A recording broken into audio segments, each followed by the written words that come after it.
अस्सलाम वालेकुम, मैं ज़ेबा नाज़। आज नए सेगमेंट में आपके साथ हाज़िर खिदमत है। आज हमारे साथ जो मेहमान हैं वो किसी तारुफ के मुताज नहीं है। पहले नंबर पे एहसान नाज साहब, प्रेस क्लब एजुकेशन कमेटी के चेयरपर्सन और तज़िया निगार, और वो उस हर चीज़ पे इनकी गहरी नज़र होती है जो आवाम तक पहुंच रही होती है। उनके साथ यूसुफ साहब, हमारे प्रेस से ताल्लुक है इनका, ये अपना इंट्रोडक्शन खुद करवाएंगे। और आज हमारा जो मौजू है वो ये है कि इंसान कोरोना से मरेंगे या महंगाई से मरेंगे या भूख से मरेंगे। आज इसी मौजू को लेके हम सबसे पहले एहसान नाज साहब से पूछेंगे कि वो हमें बताएं कि वो इस सारे मामलात को किस नजर में देखते हैं। अस्सलाम वालेकुम एहसान साहब। कैसे हैं सर आप? ठीक है। अस्सलाम वालेकुम यूसुफ साहब, आप कैसे हैं? जी ठीक है जी आप? जी बिल्कुल जी। एहसान नाज साहब। बिस्मिल्लाहिर्रहमानिर्रहीम नहमदुहु व नसल्ली अला रसूलिल करीम मिनश शैतानिर रजीम बिस्मिल्लाहिर्रहमानिर्रहीम। आज जिस मौजू पे आपने हमें दावत सुखन दी है वो बहुत ही अहमियत का हमल मौजू है। उसमें हमने देखना ये है कि कोरोना वायरस की आमद के बाद हमारे हुक्मरानों ने जो एहतियाती तदाबीर की और जिस तरीके से 12,000 रुपया फ़ी ख़ानदान बांटने का ऐलान किया और 1,20,00,000 लोगों को उन्होंने कहा ये 12,000 से मुस्तफ़ीद होंगे। बड़ा खुशाइद काम है, बड़ी अच्छी बात है। जिसको 12,000 मिल गए उसके वारे न्यारे हो गए, और जिनको नहीं मिले वो जहन्नम में चले गए, वो भूख की नदी में बह गए, वो भूख से मर गए, उनको पूछने वाला कोई नहीं। सिलसिला ये है कि लाहौर की मैं बात करता हूँ, लाहौर में चंद इलाकों को लॉकडाउन किया गया क्योंकि वहाँ पर कोरोना वायरस के मरीज पाए गए थे। उनमें कुछ कच्ची वादियाँ हैं और कुछ वो इलाके हैं जो कि बड़े कंजेस्टेड हैं। वहाँ पर उन्होंने गलियाँ बंद कर दी, दुकानें बंद कर दी, हर बंदे की आमदोरफ्त को उन्होंने ब्लॉक कर दिया। बड़ा अच्छा इकदाम है। लेकिन उसके बाद उनको 26 दिन तक, 17 दिन तक, 19 दिन तक ना किसी की इंतजामिया के आदमी ने, ना किसी हुकूमती शख्स ने, ना किसी वहां के MNA ने, MPA ने, या वहां पे जो अपने आप को मुखय्यर हजरात कहते हैं, किसी ने उनकी ना बात सुनी, ना पूछा कि आप भाई किस हाल में हैं। मुझे इमरान खान साहब ये बताएं कि लॉकडाउन आपने किया है, उन्होंने तो नहीं किया। वो तो बेचारे रोजाना रेडी लगाते थे, जूते पॉलिश करते थे, कपड़ा बेचते थे, मुख्तलिफ दुकानों पे जाके काम करते थे। उनका क्या कसूर है? उन सबको कोरोना नहीं है। कोरोना तो वहां पर मोहल्ले में 1 या 2 या 4 लोगों के है, लेकिन आपने हजारों की वो आबादी को सील कर दिया। होना ये चाहिए था, अगर आप रियासत मदीना की बात करते हैं, अगर आप ये कहते हैं कि ये फलाई रियासत है, तो फलाई रियासत का ये काम है कि वो भूखे को रोटी दे,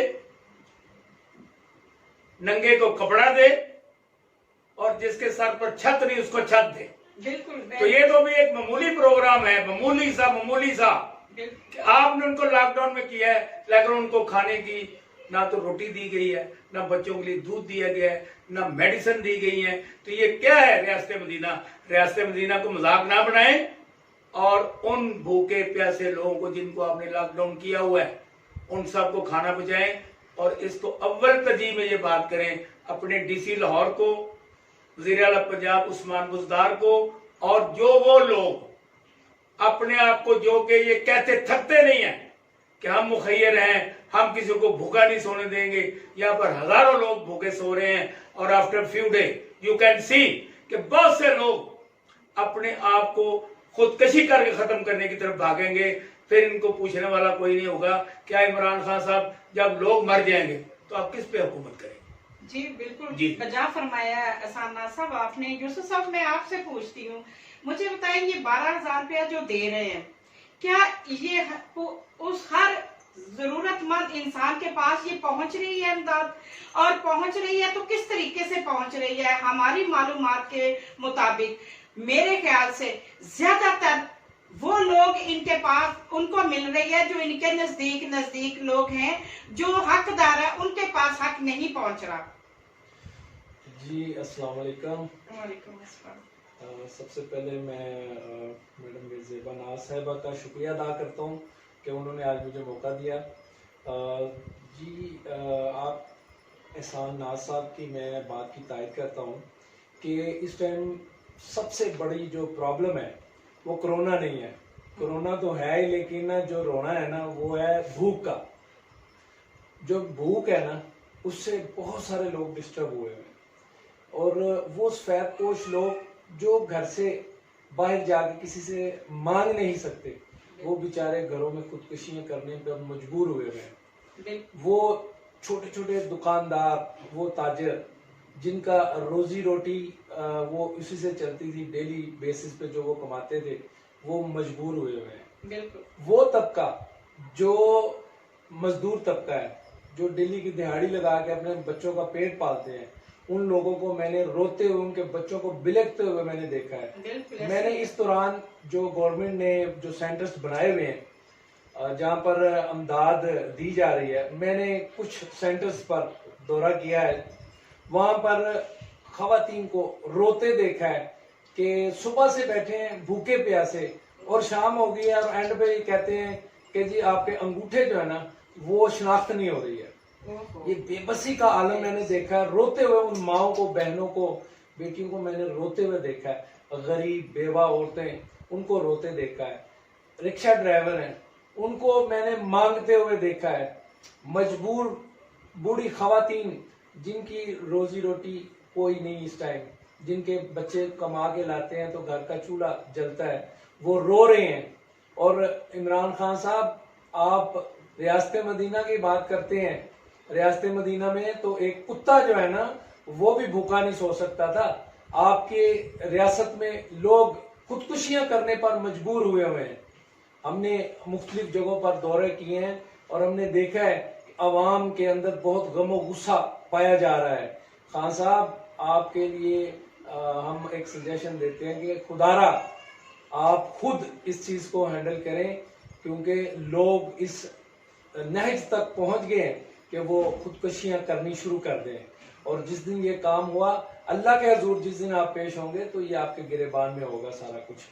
तो बात ये है कि जो इमदाद 12,000 रुपए वो गवर्नमेंट ने ऐलान किया, ये बड़ा अच्छा अहसन प्रोग्राम है, लेकिन अगर ये इमदाद सही हाथों तक पहुंचे तो फिर इसका फायदा है।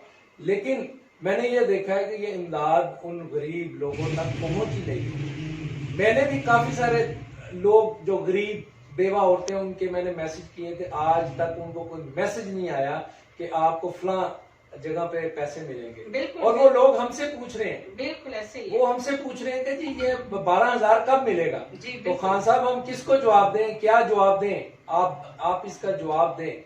जो आपने नुमाइंदगान आगे इस काम के लिए किए हुए हैं वो कुछ नहीं कर रहे। बिल्कुल ऐसे ही है यूसुफ साहब, एहसान नाज साहब, ये बिल्कुल हकीकत बात है कि वो लोग हमें फोन करके यही पूछते हैं कि वो 12,000 मिल किसको रहा है।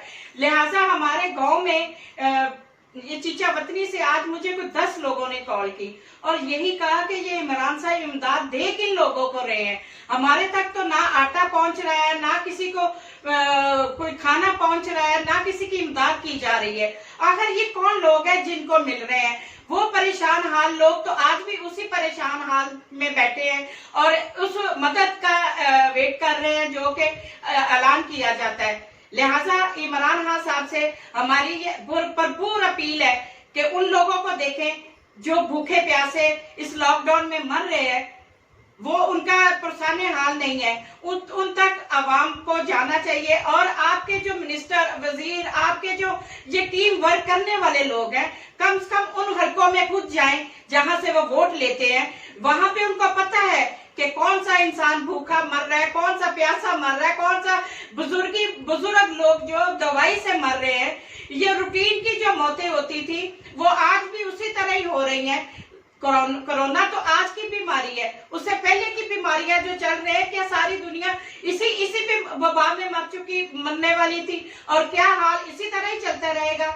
ये नामुमकिन काम है जो इमरान साहब आपने शुरू किया हुआ है। लिहाजा अपनी टीम को आप हिदायत अच्छे तरीके से दें कि वो पूरे डोर टू डोर जाके हर घर का दरवाजा नॉक करे और देखे कि कौन सा घर में खाना पका हुआ है और कौन किस घर में कितने दिनों से चूल्हा नहीं जला। इसका जिम्मेदार कौन है? इसका जिम्मेदार सिर्फ हुकूमत है। और हम आपसे अपील करते हैं कि आप अपनी टीम को हिदायत दें और उसकी पैरवी करें कि क्या ये पूरे डोर टू डोर जाके हर घर के में हालात को परख रहे हैं, देख रहे हैं। अगर नहीं देखेंगे तो इसके जिम्मेदार आप खुद होंगे। एहसान नाज साहब शुक्रिया, यूसुफ साहब आपका शुक्रिया, आज आपने इस हमारे प्रोग्राम में आए और हमारे प्रोग्राम की रौनक को दुबाला किया। नेक्स्ट प्रोग्राम के साथ फिर आपके